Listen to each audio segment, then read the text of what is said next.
So the only fences that are there also are the enclosure for the animals. So meaning there is that frequency of animals that are walking from the park to walk in and out at any time they want. Yeah. So that means while we are out here, we are likely to come across any game that might have walked in. But of course, the kind of game that we are always equipped with are the elephants and the buffalo. Those ones we can't do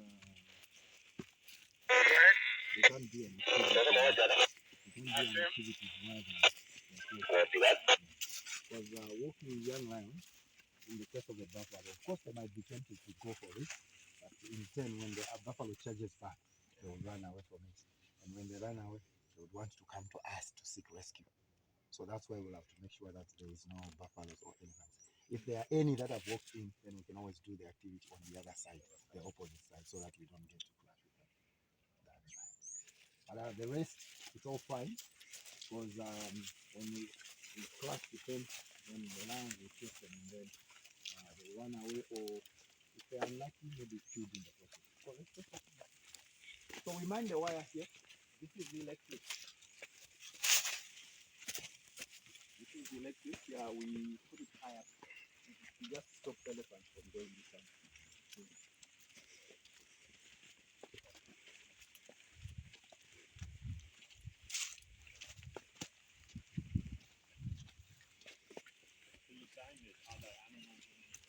There are other animals here because the area is not open. So these lions, they're familiar with people, but they also hunt wild animals. Yes, they do. And in an event that they go for a trip or so, you have to take your time and allow them to do that because you can't stop them. They kill, then you have to wait for them to be done. Because once they get for the family, they become so possessive that they can end up attacking anyone that goes to your house. So what do they finish eating? Yeah, you wait until they finish. What do you feed them? We feed them on a variety of meat. Of course, mostly it's beef because that's what we get into their food. And they're not fed every day, but rather twice a week because they are known to feed. Yes, they always are the ones they are known to eat. So we feed them every third day because one, when they are eating, they are known to eat a lot, which is 15% of the body weight at one time. And secondly, they don't chew the food they eat. They just cut chunks and then swallow them whole like that. So it takes them really some time.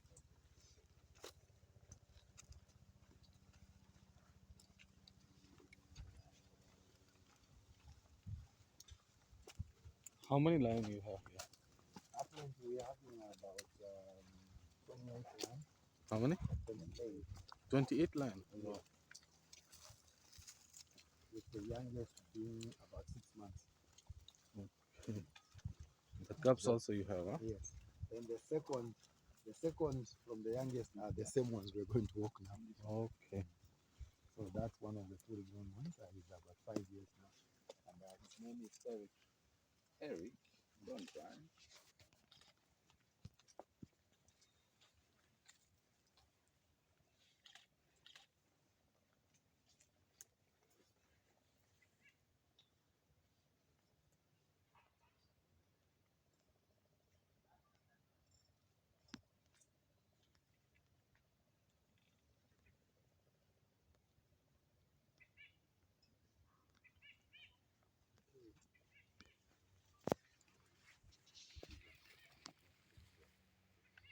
Lioness is also.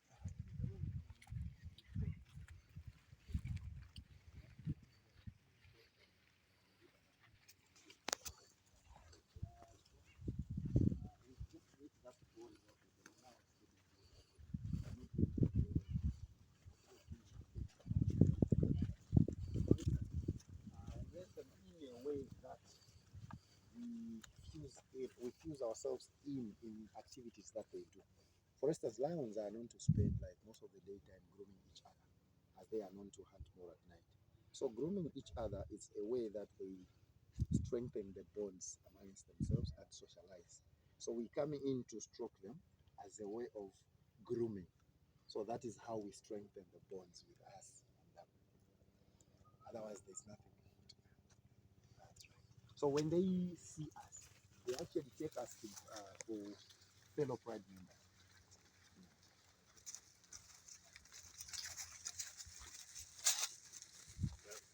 What about tourists that don't have a The key thing is when they come with us, they are taken to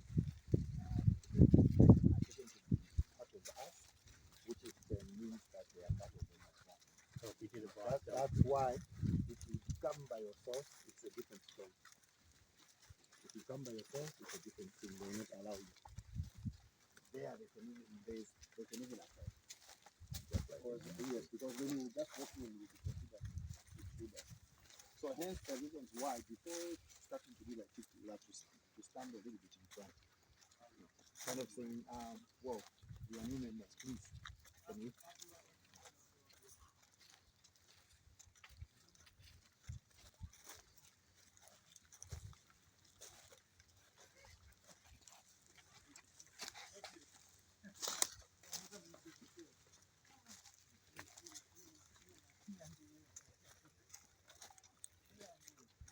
Alright, so there's a line drawn on the ground.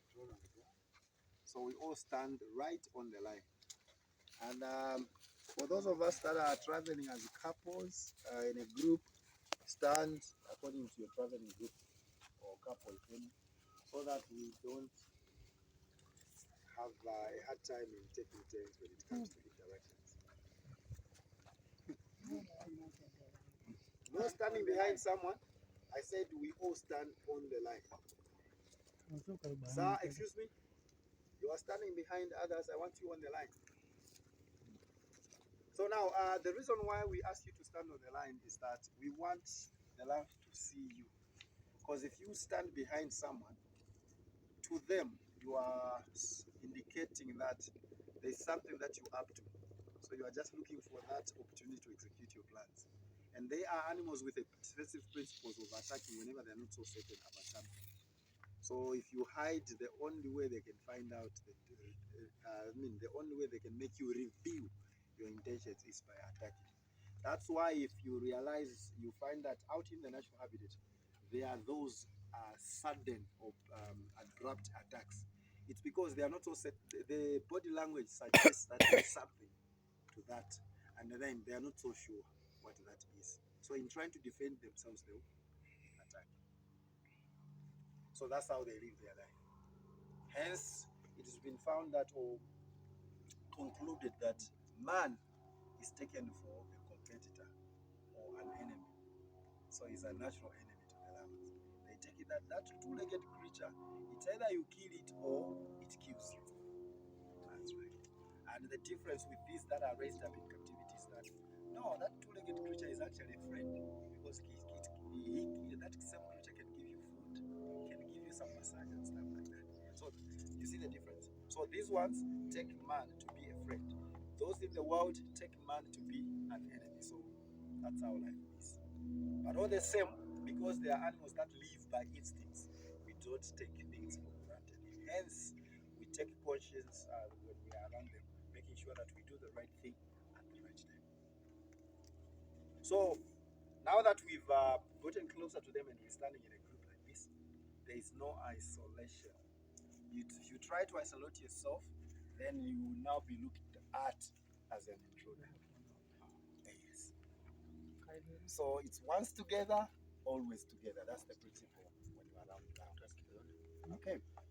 So these are the lions that we spend our time with, and with them are my colleagues, whom I said will be here to ensure that we have a smooth sailing experience. So before getting to know the lions, it's always very important that we know the people that are here. So you are meeting Christian. That's Oliver. Morning. Good morning.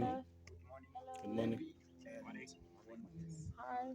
So Hello. this gentleman spends a lot of their time with these guys, and they understand them pretty well. So you do not have to worry. You are safe. Not only that, They are animals that are so used to being with people. Of course, we tend to have boundaries, but all the same, they are friendly. All right. So it's for the sake of boundaries that before embarking on the activity that we'll have to gather, we did to go through what we can and what we cannot. All right. Now they do carry names as well, but names in their case are just for identification and record sake. All right. So the male is called Dula, with the female called Luindi. Luindi. Luindi is a local name, which was given or derived from our traditional ceremony. We have a ceremony that is celebrated about maybe 3 times a year, and then they get the main title is called Luindi, and then depending on what we are celebrating for, then there's that subtitle that comes. Alright. Then the male's name simply means jump. Locally here. I know if you are somewhere in Lusaka or so, someone would think you are saying expensive. That's not that. Okay, if we are in Lusaka, we can interpret it that way, but here it's Dula as in jump. Okay. Then if you keenly look at them, especially on their paws and the lower parts of the belly, they are carrying spots. Lions are actually born with spots fully pronounced all over the body, and the spots helps them with camouflaging. Why? These are born quite vulnerable because they are born after a very short gestation period, which is 3 months, 2 weeks. So meaning at birth they are very small, and not only that, they are born in a vulnerable state, like they have eyes closed, and they can only see or open when they are about 10 to 14 days. But still, a clear vision is when they are 3 to 6 weeks old. So they rely on spots to camouflage with the surroundings, which are known to disappear in a gradual way as they grow older. All right. Then with the male, he has mane. So that mane starts growing or developing at the age of 8 months to about a year to a year and a half. And it reaches its full size when lions are 5 years and above, which is approximately 60 to 80 centimeters or so. So it's very important for a male lion to carry the mane because that's what they use, one, to attract females with. How? It makes them look bigger and stronger. So females will always look at the security of their territory as well as the safety of their offspring, should they have son, which I believe is the case in human as well. No one will go look for a partner that is irresponsible. You know that it's all trouble, right? So that's the main in the lions. Then the other reason why they have mane is for defense. You know, when they are fighting, they always vie to get to the jugular. So to prevent them from being reached at they need to have something here, and that's the mane. No wonder as the mane is developing, it seems to be longer here. All right. Probably the reason why I also keep a little bit of it. But there is more to this. You can ask me after we are done with this, then I'll explain. All right. Okay. So that's the lion. But before they are developed the mane, usually the body is what we use to tell who is male. The males will always be carrying a bigger body. And when they are fully grown, males can weigh from 220 to about 300 kgs or so. So meaning we're talking about something like 45 kgs of meat at one time. Then females, because they weigh less, so they eat less. So even when they are the hunters, the male will eat first and eat more.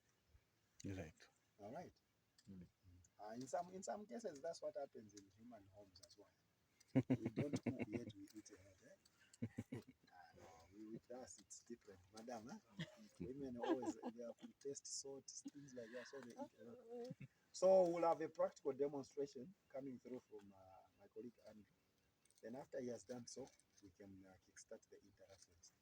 So let's feel free to interact with one another while we are on the activity. We can ask about anyone. Actually, not just me. We can interact with anyone here, depending on who's close to you at the time that you want to find out about something. All right. Okay, thanks, Linda. So we've got 2 drawn lines here. There's this one, and there's another line there, and there are guides standing there. So these lines, they avoid us walking close to the line, because because you'll be too close to the front legs, so they could ankle tap you. So the best way, as they are standing, is to walk behind them. You either use this way or the other way. Just come like this. You can be talking. Talking is just to announce your presence. So when you reach here, you don't stand for too long. So you go down like this. You move closer to the lion so that you don't strain yourself when touching. Okay, because you'll be touching from the neck coming down like this. One way. So your touch has to be firm and gentle. Like this.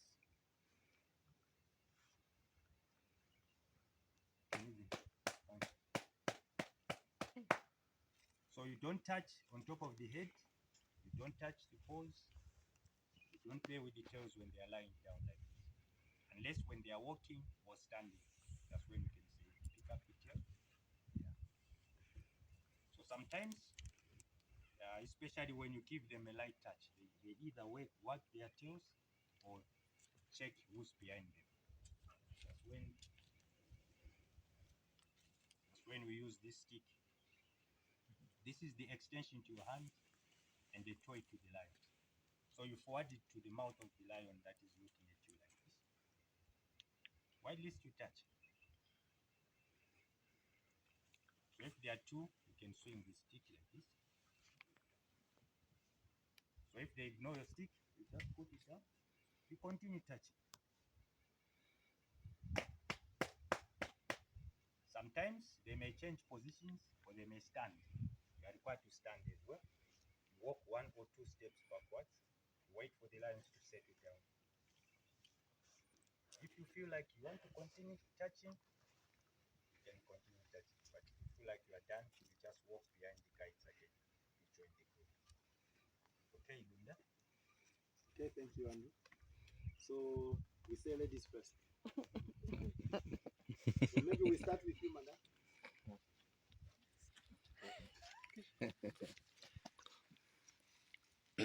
Then for photos, if you don't mind, maybe you can give your phone to him. He can get close because he can get closer to take photos. You are not talking. Say something. It's fine. In language. Konnichiwa. What do you say lion in? What do you call a lion in Japanese? Lion. Lion. Konnichiwa, lion.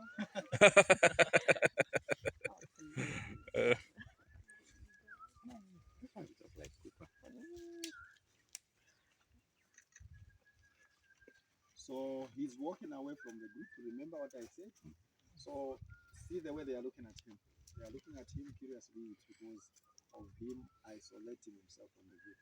So of course, because he is one of the people that spends time with him, they now wondering as to why is he moving away? Is he going to call us other people to come and fight us, or other lions and stuff like that? So because they're not so sure, they're attracted to him.